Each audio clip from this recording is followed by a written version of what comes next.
Came across a new phrase recently, financial toxicity. What is it? Well, it's something we need to talk about.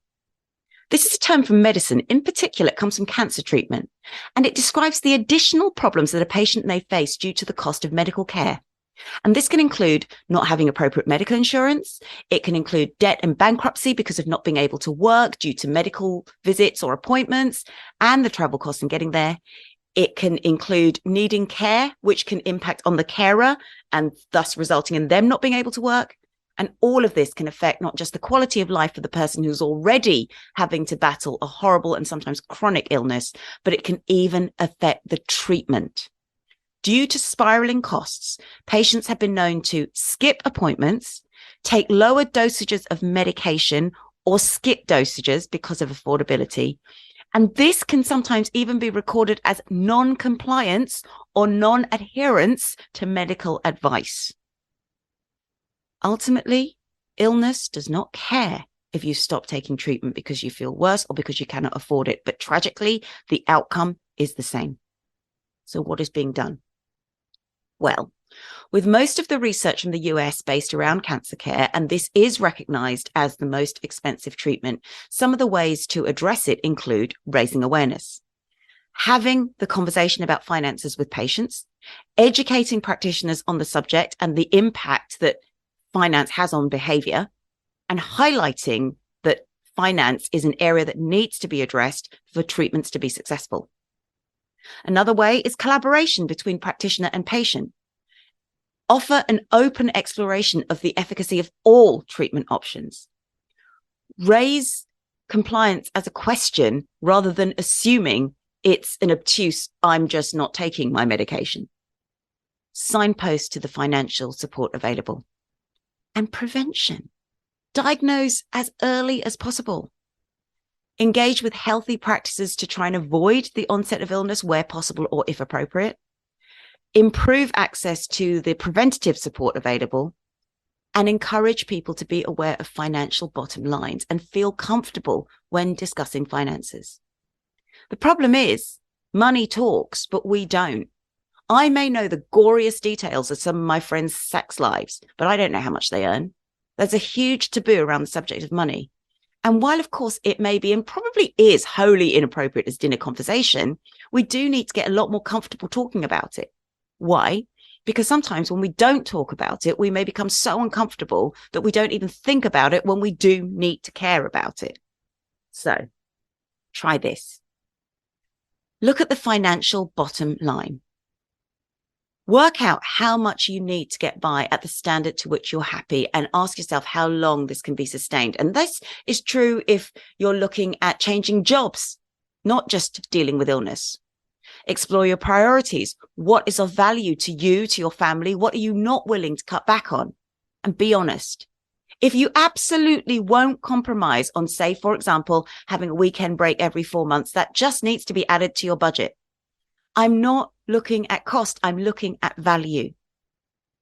And for some people, that break is the respite needed in order to keep calm and carry on. You know what's essential for you. Reach out. The cost of living crisis has affected everyone. And it's not just those who are managing illness, but it does affect them moreover. It's further compounded by businesses closing, which results in job losses and therefore more competition for the work that is available. But there are a number of hardship funds. In the Northamptonshire community, which is a community I know very well, it's the area in which I produce my radio show, there are grant options. If you are a UK resident, you can apply for a hardship grant. So go to www.foodaidnetwork.org and look up hardship funds. But with them, you need an organisation to refer you, such as the Citizens Advice Bureau. They can also refer you to things such as food banks, should this be necessary. Within Northampton, so perhaps in other places too, there is Charity Link, which is www.charity-link.org. They can provide advice as well as support to apply if you're struggling. Home Start is also an excellent charity which can give you support with filling in forms, which is www.home-start.org.uk. So drop them an email and they can point you in the right direction. They can even go to any meetings with you. Help paying the rent can be found through the council. just fill in an application form on their page. So in Northampton, it's www.westnorthants.gov.uk/claiming-apply-discretionary-housing-payment. And this works as an emergency fund. Maybe also you have casual work options. Perhaps you can put a looking for work post up in a local Facebook group. Maybe there's things you can sell immediately, but be mindful of online sales because there are also scammers. Other options, are there members of the family to help with savings? I would not suggest short-term loans due to the interest and other commitments that you might have to make.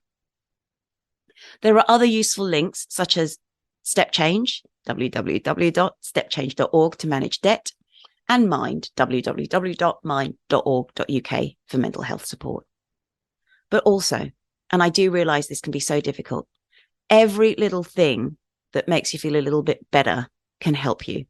So there are charities out there also providing companionship, activities, respite, warm space. Again, in the Northampton area, we have the Lewis Foundation, www.thelewisfoundation.co.uk. They provide care packages, essentials, and other needs to adults battling cancer, as well as spending time with them in hospital to chat. The United African Association, www.uaassociation.org. They offer warm space and activities every Saturday, as well as a food bank culturally specific, and they also support with other administrative needs. The Hope Centre, www.northamptonhopecentre.org.uk. These provide training and support for those who are homeless and also help with administration.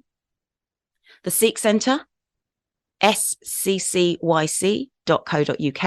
They have a food bank, also culturally specific, and they engage with community outreach as well as offer support and poverty services.